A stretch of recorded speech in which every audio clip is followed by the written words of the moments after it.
नमस्कार दोस्तों, स्वागत है आप सभी का मेरी कहानियों में।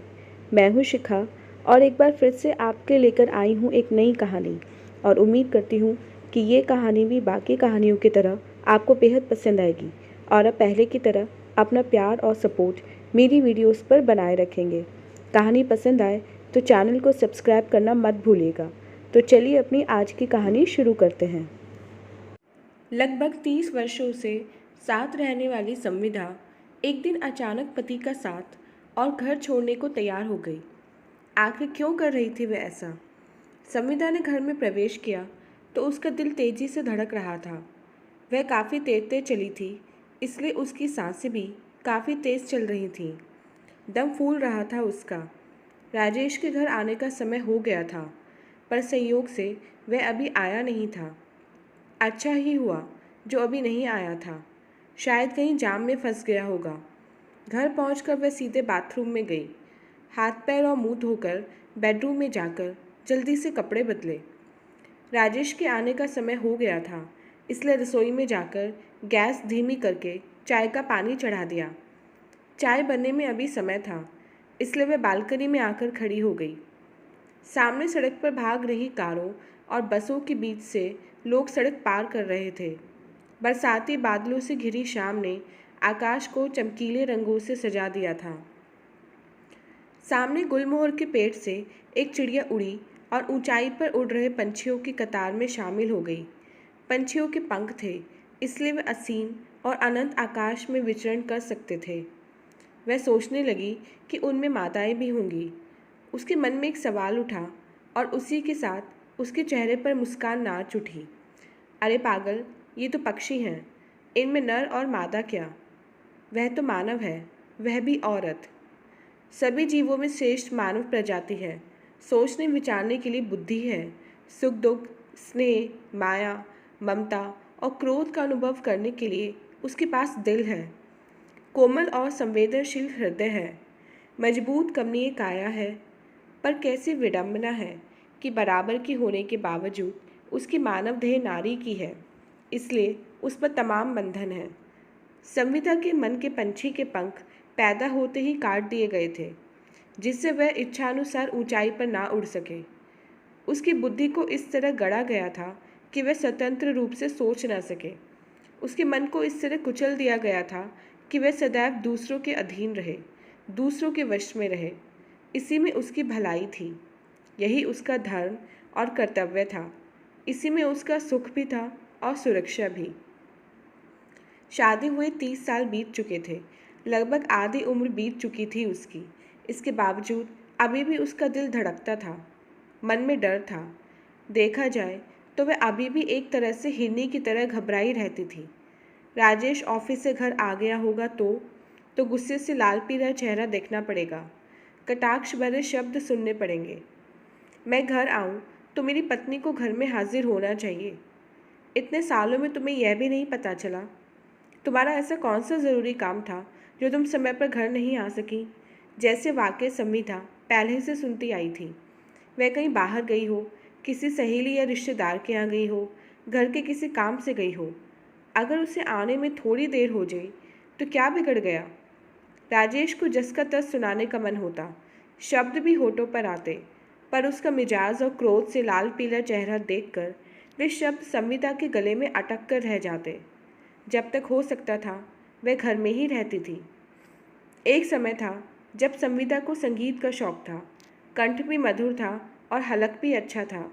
विवाह के बाद भी वह संगीत का अभ्यास चालू रखना चाहती थी। घर के काम करते हुए वह गीत गुनगुनाती रहती थी। यह एक तरह से उसकी आदत सी बन गई थी। पर जल्दी ही उसे अपनी इस आदत को सुधारना पड़ा, क्योंकि यह उसकी सास को अच्छा नहीं लगता था। सासू माँ ने कहा था, अच्छे घर की बहू बेटे को यह शोभा नहीं देता। बस तब से शौक धरा का धरा रह गया। फिर तो एक एक करके 3 बच्चों की परवरिश करने तथा एक बड़े परिवार में घर परिवार के तमाम कामों को निपटाने में दिन बीतने लगे। कितनी बरसातें और बसंत ऋतुएं आई और गई। संविदा की जिंदगी घर में ही बीतने लगी। संविदा, तुम्हें ये करना है, तुम्हें ये नहीं करना है। आज शादी में चलना है, तैयार हो जाओ। तुम्हारे पिताजी की तबीयत खराब है। 3-4 दिन के लिए मायके जाकर उन्हें देख आओ, 5वें दिन वापस आ जाना।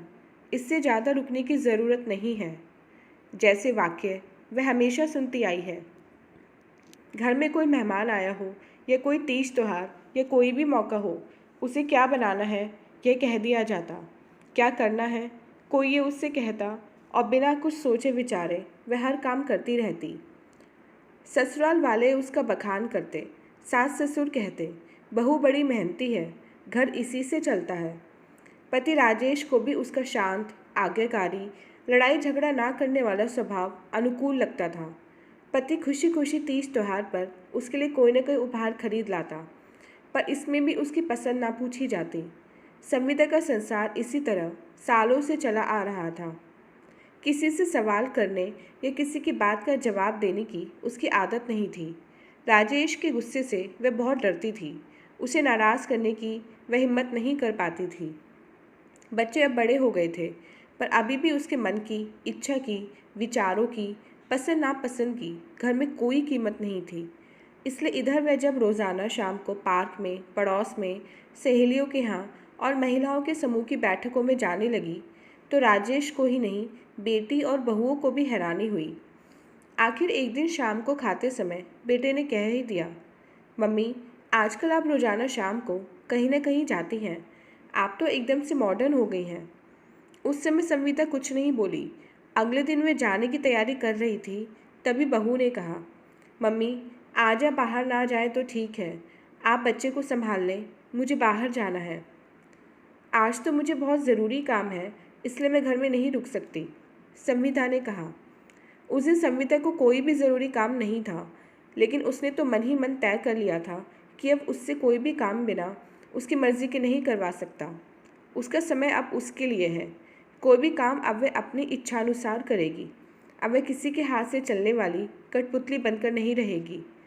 इसलिए जब उस रात सोते समय राजेश ने कहा, संविदा, टिकट आ गए हैं, तैयारी कर लो। इस शनिवार की रात हम काशी चल रहे हैं, तुम्हें भी साथ चलना है। उधर से ही प्रयागराज और अयोध्या घूम लेंगे। हमारे कुल पुरोहित ने कहा है। याद है ना, परसों आए थे, माँ ने उन्हें 1000 रुपये भी चढ़ाए थे। तब संविदा ने पूरी दृढ़ता के साथ कहा, मैं आपके साथ नहीं जाऊंगी। मेरी बहन अणिमा की तबीयत खराब है, मैं उससे मिलने जाऊंगी। आपको काशी, प्रयागराज और अयोध्या जाना है, आप अकेले ही घूम आइए। पर मैं तो तुम्हारे साथ जाना चाहता था, उसका क्या होगा? राजेश ने झल्लाकर कहा। आप जाइए ना, मैं कहाँ आपको रोक रही हूँ, संविदा ने शांति से कहा। इधर तुम्हें हो क्या गया है? जब जहाँ मन होता है चली जाती हो। आज मुझसे जबान लड़ा रही हो। अचानक तुम्हारे अंदर इतनी हिम्मत कहाँ से आ गई? मैं ऐसा नहीं होने दूंगा। तुम्हें मेरे साथ काशी चलना ही होगा, राजेश ने चिल्लाकर कहा। गुस्से से उसका चेहरा लाल पीला हो गया था। संविदा जैसे कुछ सुन ही नहीं रही थी। वह एकदम निर्विकार भाव से बैठी थी। थोड़ी देर में राजेश कुछ शांत हुआ। संविदा का यह रूप इससे पहले उसने कभी नहीं देखा था। हमेशा उसके अनुकूल, शांत, गंभीर, आज्ञाकारी, उसकी मर्जी के हिसाब से चलने वाली पत्नी को आज क्या हो गया है? संविता का यह नया रूप देखकर वह हैरान था। अपनी आवाज़ में नरमी लाते हुए राजेश ने कहा, संविदा, तुम्हें क्या चाहिए? तुम्हें आज ये क्या हो गया है? मुझसे कोई गलती हो गई है क्या? तुम कहो तो। राजेश ने संविता को समझाने की कोशिश की। गलती आपकी नहीं, मेरी है।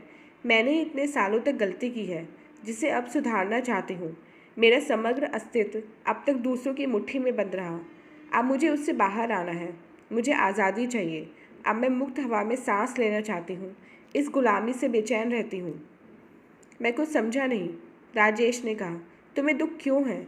घर है, बच्चे हैं, पैसा है, मैं हूँ। संविदा के करीब आते हुए राजेश ने बात पूरी की। छोटी थी तो माँ बाप की मुट्ठी में रहना पड़ा। उन्होंने जैसा कहा वैसा करना पड़ा।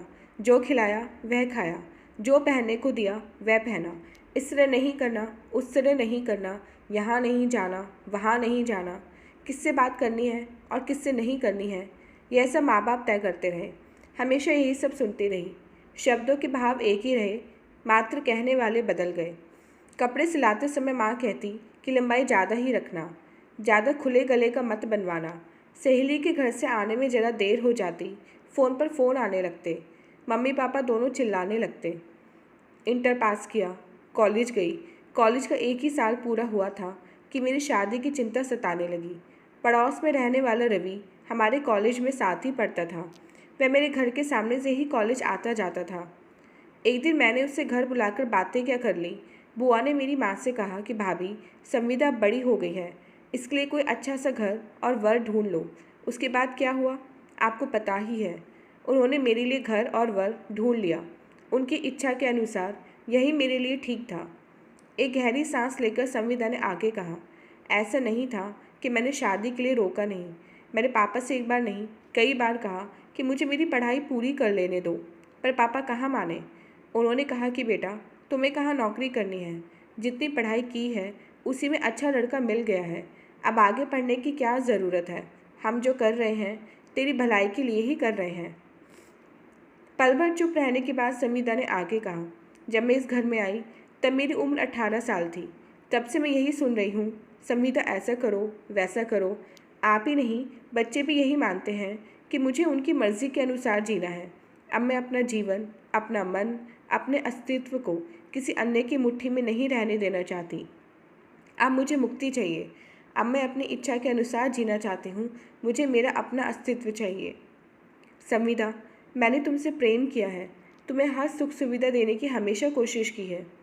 हाँ राजेश, तुमने प्यार किया है, पर अपनी दृष्टि से। आपने अच्छे कपड़े गहने दिए, पर वे सब आपकी पसंद के थे। मुझे क्या चाहिए, मुझे क्या अच्छा लगता है, ये आपने कभी नहीं सोचा। आपने शायद इसकी ज़रूरत ही मैं नहीं महसूस की। इस घर में तुम्हें क्या तकलीफ़ है? हैरानी से राजेश ने पूछा। तुम ये सब क्या कह रही हो, मेरी समझ में नहीं आ रहा। मेरा दुख आपकी समझ में नहीं आएगा, संविदा ने दृढ़ता से कहा। घर के सुनहरे पिंजरे में अब मुझे घबराहट यानी घुटन सी होने लगी है। मेरी जान, मेरी समग्र चेतना बंधक है। आप सबकी मुट्ठी खोलकर अब मैं उड़ जाना चाहती हूँ। मेरा मन, मेरी आत्मा, मेरा शरीर अब मुझे वापस चाहिए। शादी के बाद आज पहली बार संविदा इतना कुछ कह रही थी। हजारों साल पहले अयोध्या के राजमहल में रहने वाली उर्मिला से उसके पति लक्ष्मण ने वनवास जाते समय पूछा था कि उसकी क्या इच्छा है। किसी उसकी अनुमति लेने की जरूरत महसूस की थी? तब उर्मिला ने 14 साल कैसे बिताए होंगे। आज भी कोई इस बारे में विचार नहीं करता। उसी महल में सीता महारानी थी। उन्हें राजमहल से निकालकर वन में छोड़ दिया गया जबकि वे गर्भवती थीं। क्या सीता की अनुमति ली गई थी? यह बताया गया था कि उन्हें राजमहल से निकाला जा रहा है। मेरे साथ भी वैसा ही हुआ है। मुझे मात्र पत्नी या माँ के रूप में देखा गया, पर अब मैं मात्र एक पत्नी या माँ के रूप में ही नहीं, एक जीते जागते, जिसके अंदर एक धड़कने वाला दिल है, इंसान के रूप में जीना चाहती हूँ। अब मैं किसी की मुट्ठी में बंद नहीं रहना चाहती। तो अब इस उम्र में घर परिवार छोड़कर कहाँ जाओगी? राजेश ने पूछा। अब आपको इसकी चिंता करने की ज़रूरत नहीं है। इस उम्र में किसी के साथ भागूंगी तो हूँ नहीं, मुझे तो सेवा ही करनी है। अब तक गुलाम बनकर करती रही, जहाँ अपने मन से कुछ नहीं कर सकती थी, पर अब स्वतंत्र होकर सेवा करना चाहती हूँ। मेरी सहेली सुमन को तो तुम जानते ही हो। पिछले साल उसके पति की मौत हो गई थी। उनकी अपनी कोई औलाद नहीं थी, इसलिए उनकी करोड़ों की जायदाद पर उनके रिश्तेदारों की नज़रें गड़ गईं। जल्दी ही उसकी समझ में आ गया कि रिश्तेदारों को उससे नहीं, उसी करोड़ों की जायदाद से प्यार है। इसलिए उसने किसी को साथ रखने के बजाय ट्रस्ट बनाकर अपनी उस विशाल कोठी में वृद्धाश्रम के साथ साथ अनाथ आश्रम खोल दिया। उसका अपना खर्च तो मिलने वाली पेंशन से ही चल जाता था। वृद्धों एवं अनाथ बच्चों के खर्च के लिए उसने उसी कोठी में डे चाइल्ड केयर सेंटर भी खोल दिया। वृद्धाश्रम, अनाथ आश्रम और चाइल्ड केयर सेंटर एक साथ खोलने में उसका मकसद यह था कि जहाँ बच्चों को दादा दादी का प्यार मिलता रहेगा, वहीं आश्रम में रहने वाले वृद्ध कभी खुद को अकेला नहीं महसूस करेंगे। उनका समय बच्चों के साथ आराम से कट जाएगा, साथ ही उन्हें नाती पोतों की कमी नहीं खलेगी। यह सब कहकर संविदा पल भर के लिए रुकी। राजेश की नज़रें संविदा के ही चेहरे पर टिकी थीं। उसकी समझ में नहीं आ रहा था कि अचानक संविदा एकदम से कैसे बदल गई। संविदा ने डाइनिंग टेबल पर रखे जग से ग्लास में पानी लिया और पूरा ग्लास खाली करके आगे बोली। दिन में नौकरी करने वाले कपल को अपने बच्चों की बड़ी चिंता है,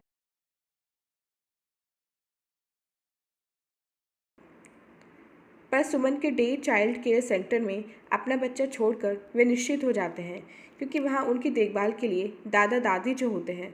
इसके अलावा सुमन की उस कोठी में बच्चों को खेलने के लिए बड़ा सा लॉन तो है ही, उन्होंने बच्चों के लिए तरह तरह के आधुनिक खिलौनों की भी व्यवस्था कर रखी है। दिन में बच्चों को दिए जाने वाला खाना भी शुद्ध और पौष्टिक होता है, इसलिए उनके डे चाइल्ड केयर सेंटर में बच्चों की संख्या काफ़ी है, जिससे उन्हें वृद्धाश्रम और अनाथ आश्रम चलाने में जरा भी दिक्कत नहीं होती। आज सुबह मैं वहीं गई थी, वहाँ मुझे बहुत अच्छा लगा, इसलिए अब मैं वहीं जाकर सुबन के साथ उन बूढ़ों की और बच्चों की सेवा करना चाहती हूँ, उन्हें प्यार देना चाहती हूँ जिनका अपना कोई नहीं है। राजेश संविदा की बातें ध्यान से सुन रहा था। उसे विश्वास नहीं हो रहा था कि वह जो सुन रहा है वह सब कहने वाली उसकी पत्नी संविदा है। उसकी समझ में नहीं आ रहा था कि यह सब सच है या कोई दुःस्वप्न। उसे गुस्सा आ रहा था कि पूजा पाठ, हवन कीर्तन, तीर्थ यात्राओं के बाद भी संविदा कैसे ये सारे बंधन तोड़ रही है। तो दोस्तों, ये थी हमारी आज की कहानी। उम्मीद करते हुए कहानी आपको पसंद आई होगी। मिलते हैं अपनी नेक्स्ट वीडियो में इसे नेक्स्ट कहानी के साथ। तब तक के लिए आज्ञा दीजिए। धन्यवाद।